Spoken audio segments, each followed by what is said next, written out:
चलिए, अच्छा ये बताइए, अब हम लोग ऐसे पदार्थों को अलग करेंगे जो पानी में अघुलनशील हो। पानी में क्या हो? अघुलनशील हो, यानी पानी में घुलेगा नहीं।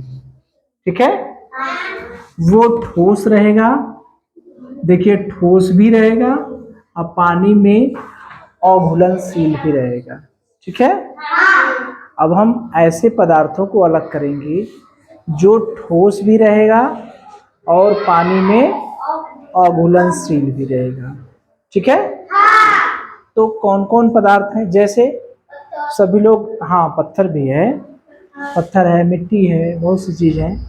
तो हम लोग देखते हैं कि मान लीजिए हम बालू ले लिए, अब पानी ले लिए। ठीक है, एक गिलास ले लिए या बीकर ले लिए। बीकर जानते हैं क्या होता है? कांच का होता है, कांच का इसी तरह से होता है बीकर, कांच का इसी तरह से होता है। ठीक है, तो बालू और रेत, चलिए तो देखिए एक बीकर है। बीकर जानते हैं क्या होता है? ये शीशे का ग्लास की तरह होता है, बैगुना की तरह होता है। जैसे भगोना अपना नहीं होता है, तो शीशे का चौड़ा सा रहता है, ऊपर निकला होता है। ठीक है, उसे कहते हैं बीकर। ये शीशा का होता है, कांच का होता है। तो जब इस बीकर में हम बालू डाल देंगे, अब बालू डाल के क्या करते हैं? चम्मच से घोलते हैं। तो बालू के कण क्या करते हैं? बालू के कण क्या करने लगते हैं?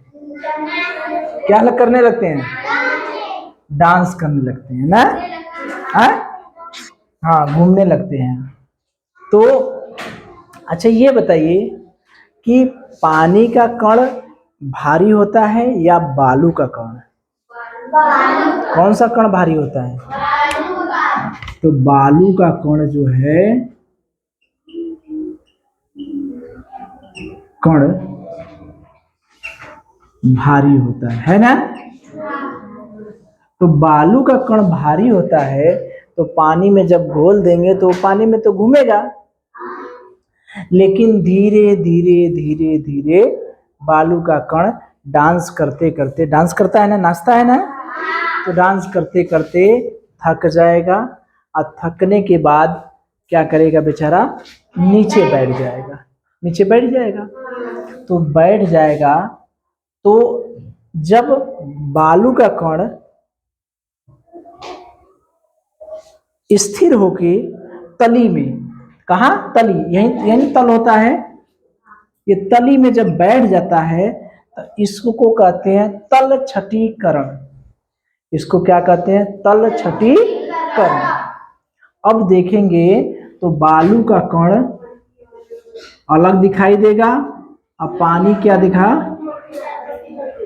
अलग दिखाई देगा। ठीक है, तो बालू का कण अलग दिखाई देगा और पानी का कण अलग दिखाई, यानी बालू अलग दिखाई देगा, पानी अलग दिखाई देगा। तो बालू कहाँ जम जाएगा? तल में। बालू कहाँ जम जाएगा? तल में, यानी तली में, यही नहीं जमेगा। तो इसी को हम कहते हैं तल छटीकरण। क्या कहते हैं? तल छटीकरण। यानी पानी और बालू के मिश्रण में जब बालू धीरे धीरे पानी के बीकर के तली में इकट्ठा हो जाता है, तो इसे हम लोग कहते हैं क्या? तल छटीकरण। इसी का नाम है अवसादन। अब तल छटीकरण जब हो जाएगा, जब तल छटीकरण हो जाएगा तो हम देखेंगे कि पानी अलग दिखाई देगा, बालू अलग दिखाई देगा। अच्छा, तल छटीकरण क्यों होता है? क्यों होता है तल छटीकरण? क्यों होता है? क्योंकि बालू के कण जो है पानी के कण से क्या होते हैं? भारी होते हैं। तो भारी चीज जो पानी में डालते हैं तो वो नीचे डूब जाएगी कि नहीं? डूब जाएगी। अगर मान लीजिए बालू की जगह अगर हम लोग कागज डाल देते, भूसा डाल देते, क्या डाल देते, भूसा, तो घूमता रहता लेकिन बैठता नहीं बैठता। तब तो तलछटीकरण उसका तो होता नहीं। तो तलछटीकरण उसी पदार्थ का होगा जो नीचे बैठेगा, जो तली में जमेगा। तो तलछटीकरण समझ में आया। बालू और पानी के मिश्रण में जब बालू जो है पानी के तल में, यानी बीकर है, जो बीकर है, बीकर के तल में जमा हो जाता है, बीकर के तल में इकट्ठा हो जाता है, तो इस स्थिति में बालू और पानी अलग अलग दिखाई देता है। तो इसे हम कहते हैं तलछटीकरण या अवसादन। अपनी भाषा में भैया बालू और पानी को मिला दिए, बालू जब नीचे जमा हो जाता है उसी को कहते हैं तलछटीकरण। समझ गए बात। अब निथारना क्या कहते हैं, निथारना क्या होता है। तो जब तलछटीकरण हो गया तो हमको बालू को अलग करना है, पानी को अलग करना है। तो क्या करेंगे, बालू और पानी को अलग करने के लिए बीकर में से जो साफ पानी है, जो ऊपर का पानी है, उसको क्या करते हैं, निकाल देते हैं। जब निकाल देंगे पानी को निथार देंगे, निथारना माने पानी को निकाल देंगे, तो वो पानी क्या होगा, अलग हो जाएगा। अब बालू क्या हो जाएगा, अलग हो जाएगा। ठीक है, तो उसे हम कहते हैं निथारना। निथारना तलछटीकरण की अंग्रेजी होती है सेडिमेंटेशन, क्या, सेडिमेंटेशन। और निथारना का होता है डिकेंटेशन, डिकेंटेशन। तो तलछटीकरण और निथारना में अंतर समझ में आया। तलछटीकरण क्या होता है, तली में बालू का जमा हो जाना। और निथारना क्या होता है, जब पानी को बालू से अलग निकालकर अलग बर्तन में रख लेते हैं, तो उसे हम कहते हैं निथारना।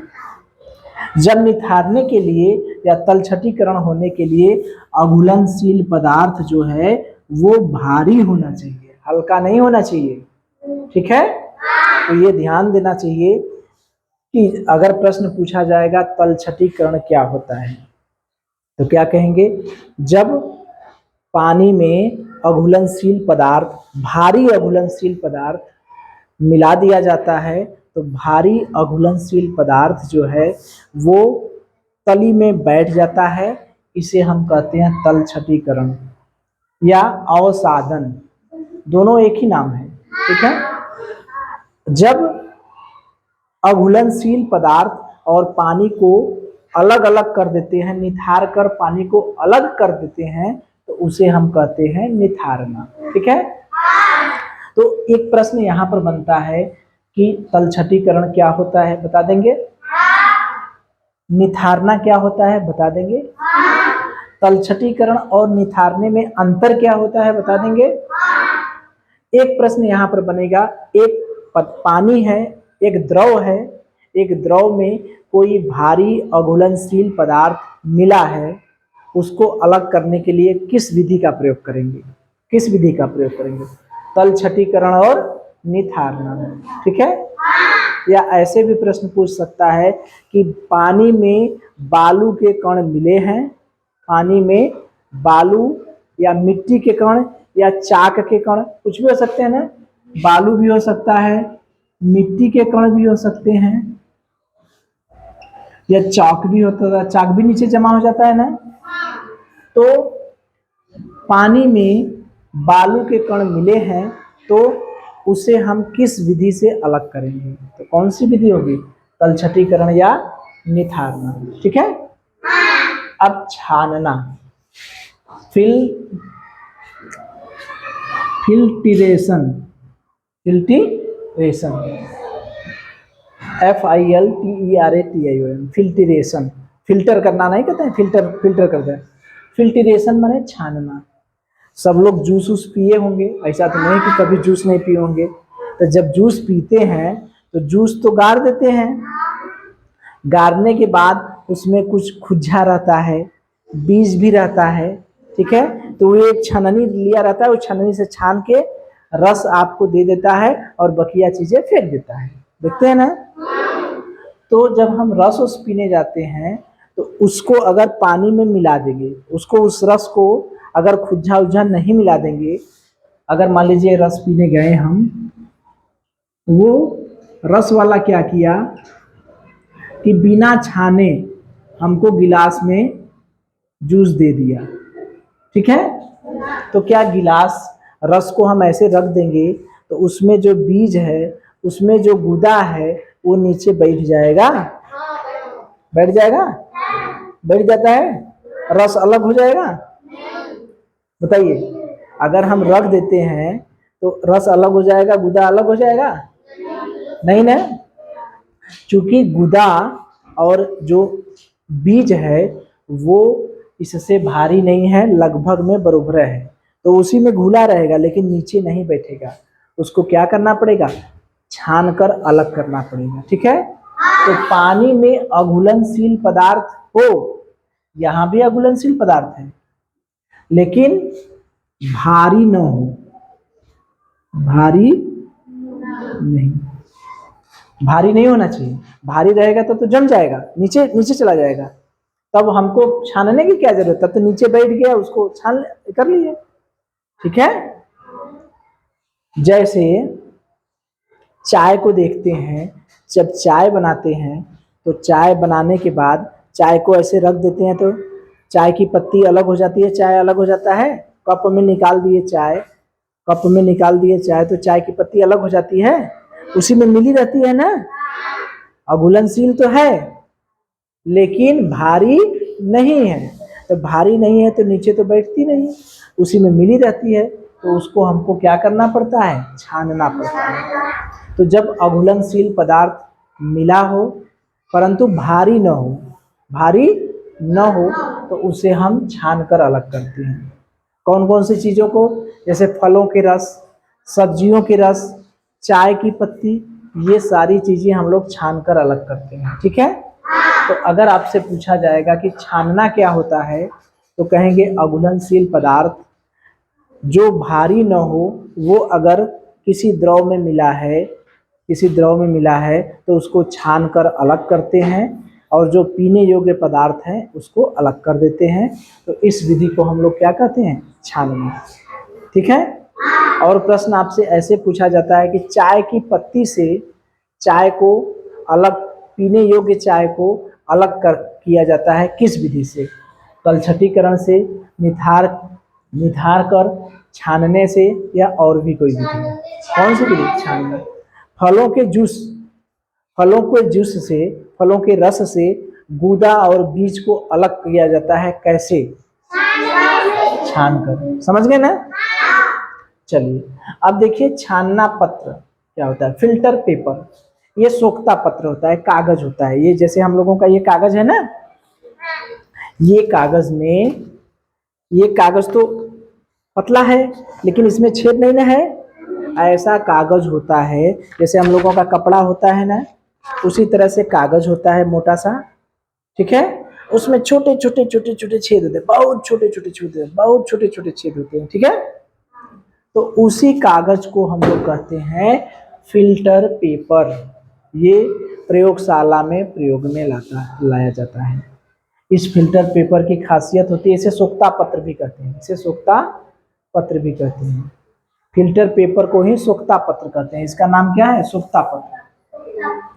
जब इसमें गंदा पानी अगर ऊपर से डाल देंगे, सोचिए ये जो हमारा फिल्टर पेपर है, मान लीजिए ये फिल्टर पेपर है,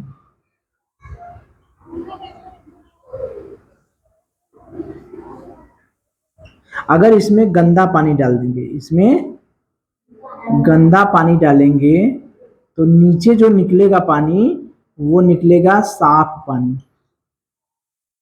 और उसमें जो अशुद्धि है वो इकट्ठा हो जाएगी। बात समझ में आ रही है? तो ये फिल्टर पेपर बहुत काम का है। विज्ञान में हमारे प्रयोगशाला में जो अशुद्धियाँ रहती हैं, पानी में अशुद्धियाँ मिली रहती हैं, उनको अलग करने में काम आता है, छानने में अलग कर काम में आता है। पतले पतले जो कण हैं वो तो निकल जाएंगे लेकिन भारी कण जो है वो रह जाते हैं। कई तरह का पतला पतला पेपर होता है, ठीक है। बहुत छोटा छोटा, उससे बड़ा बड़ा, मतलब कई तरह के कणों के हिसाब से अलग अलग फिल्टर पेपर होता है। तो फिल्टर पेपर समझे क्या हुआ? ऐसन कागज, ठीक है, जो छानने के काम में आता है। जैसे हम लोग चाय को छानते हैं छननी से ना, तो विज्ञान में प्रयोगशाला में तो छननी तो मिलेगा नहीं, फिल्टर पेपर रहता है। जब छानना होता है फिल्टर पेपर से छान लेते हैं, ठीक है। जैसे छननी वैसे फिल्टर पेपर, ठीक है। तो ये फिल्टर पेपर समझ में आया? फिल्टर पेपर में गंदा पानी डालेंगे तो वो किसमें बदल जाएगा? साफ पानी। फिल्टर पेपर का नाम क्या है? सोख्ता पत्र। तो इस पे कुछ प्रश्न किया जाए। चलिए मुझे ये बताइए कि बालू में पानी मिला हुआ है, बालू में पानी मिला हुआ है, तो जब बालू के कण नीचे तली में बैठ जाते हैं तो उसको हम लोग क्या कहते हैं? क्या कहते हैं? तलछटीकरण। बहुत अच्छे। अच्छा, जब बालू पानी नीचे बैठ जाता है तो जो साफ पानी है उसको हम किसी अलग बर्तन में उड़ेल कर रख देते हैं, उड़ेल देते हैं, निकाल लेते हैं, तो उसको क्या कहते हैं? हाँ, क्या कहते हैं? जैसे बालू और पानी अलग अलग हो गया, तली में जमा हो गया, तो जो एक तरफ साफ पानी दिखाई देगा, एक तरफ बालू दिखाई देगा, नीचे बालू दिखाई देगा, ऊपर साफ पानी है। इस साफ पनिया को निकाल कर किसी दूसरे बर्तन में निकाल लेते हैं, तो उसको क्या कहते हैं? निथारना। बहुत अच्छे। अब बालू और रेत के मिश्रण को अलग करने के लिए किस विधि का प्रयोग करेंगे? कौन कौन? बालू और रेत, अरे बालू और पानी के मिश्रण को मिला है, उसको अलग करने के लिए कौन सी विधि का? निथारना और तलछटीकरण, ठीक है। अच्छा मुझे ये बताइए, जैसे फलों का रस से गूदा को अलग करना है, बीज को अलग करना है, तो कौन सी विधि इस्तेमाल करेंगे? छानना। Very good. अगर हमें चाय से चाय पत्ती को अलग करना है, चाय जो पीने वाला चाय है, उस पीने वाले चाय से चाय पत्ती को अलग करना है, तो कौन सी विधि इस्तेमाल? छानना। Very good. विज्ञान में एक ऐसा पत्र होता है, एक ऐसा कागज होता है जिसमें छोटे छोटे छिद्र होते हैं, वो छानने के काम में आता है। उस कागज का नाम क्या है? सोख्ता पत्र या उसे छानना पत्र, ठीक है। समझ गए? अगर सोख्ता पत्र से यानी छानना पत्र से ये ऊपर गंदा पानी डाल देंगे तो वो गंदा पानी नीचे कौन सा पानी निकलेगा? साफ पानी। Very good. चलिए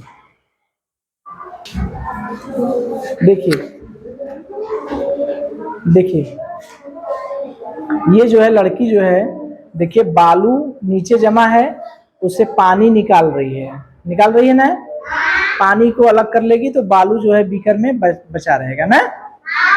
और देखिए ये क्या है, जैसे ये हम लोग फलों का रस से गूदे को अलग कर रहे हैं, ये छानने की विधि से, ठीक है। तो ये छानना हो गया, ठीक है। चलिए हैं, इस चित्र में क्या हो रहा है? चित्र देख रहे हैं? मक्खन मार रहे हैं ना, देख रहे हैं ना? ऐसे घर पे भी मारते हैं, घर पे मारते हैं, देख रहे हैं चित्र ना? इसमें मक्खन को मारा जाता है, क्या? मक्खन निकाला जाता है, ठीक है। तो मुझे ये बताइए, चित्र तो आप लोग देख लिए ना? चित्र देख लिए? तो एक ऐसे भगवान हैं जिनको माखन चोर कहा जाता है। किसको? किसको? हाँ? कौन से भगवान है जिनको माखन चोर कहा जाता है? कृष्ण भगवान। टीवी में भी कृष्णा देखते होंगे, छोटा भीम देखते होंगे ना? बहुत लोग, सब लोग कृष्णा देखते हैं। बहुत सही बेट। चलिए, तो वो कृष्ण भगवान क्या करते थे कि माखन चुराते थे। क्या करते थे? माखन। माखन को हम लोग शुद्ध भाषा में क्या कहते हैं? मक्खन। मक्खन खाए हैं? कितने लोग खाए हैं? मीठा लगता है कि तीता लगता है? कैसा लगता है? कैसा लगता है? कैसा लगता है? मीठा लगता है, मिठाई की तरह मीठा लगता है। हाँ, खट्टा लगता है। जितने लोग कह रहे हैं कि खट्टा लगता है, इसका मतलब वो माखन नहीं खाए। माखन जो है, मक्खन जो है, वो बहुत बढ़िया लगता है खाने में। न तो बहुत मीठा लगता है, न बहुत खट्टा लगता है, लेकिन मीठा मीठा लगता है, खाते हैं तो बहुत अच्छा लगता है। ठीक है, हाँ, खोआ खोआ की तरह है ना। तो घर पे दूध दूध आता है, दूध दूध जब भी होता है तो उस दूध को गर्म करते हैं दूध को गर्म। तो दूध को गर्म करते हैं, तो दूध को गर्म करने के बाद इस दूध के ऊपर जो मलाई पड़ती है, मलाई पड़ती है, उस मलाई को सब लोग, सबके घर में दूध गर्म होता होगा ना। तो दूध, हाँ हाँ, हम समझ गए, सबके घर दूध पीते हैं सब लोग। दूध पीने वाले बच्चे हैं, तभी तो इतने मतलब तेज दिमाग है ना। दूध पीने से दिमाग तेज होता है ना। तो इस मलाई को निकाल कर एक बर्तन में क्या करते हैं, इकट्ठा करते हैं। ठीक है, जब इस बर्तन में ढेर सा मलाई इकट्ठा हो जाता है, तो उस मलाई को किसी बर्तन में, चाहे हड़िया में, गगरी में, ठीक है, चाहे बड़े से बैगुना में निकाल देते हैं। और उस बैगुना में लकड़ी का एक रहता है, छोरी जिसे कहते हैं, ऐसे ऐसे रहता है ना, ऐसे रहता है ना, इसे कहते हैं मथनी। कुछ लोग इसे छोरी भी कहते हैं ना। तो ये जो मथनी होती है, इसी मथनी से ऐसे ऐसे घुमाते हैं, ऐसे ऐसे ऐसे ऐसे ऐसे ऐसे घुमाते हैं ना। टीवी उवी में देखे होंगे, तो जिसके पास ढेर सा मक्खन है, कृष्ण भगवान की माता जो यशोदा माता थी, वो एक बड़े से मटके में मक्खन, दूध का जो मलाई था वो रख के, इसमें बड़ा सा डंडा लगा रहता था, इसमें रस्सी लगी रहती थी, रस्सी से ऐसे ऐसे करती थी तो मथता था, होता था।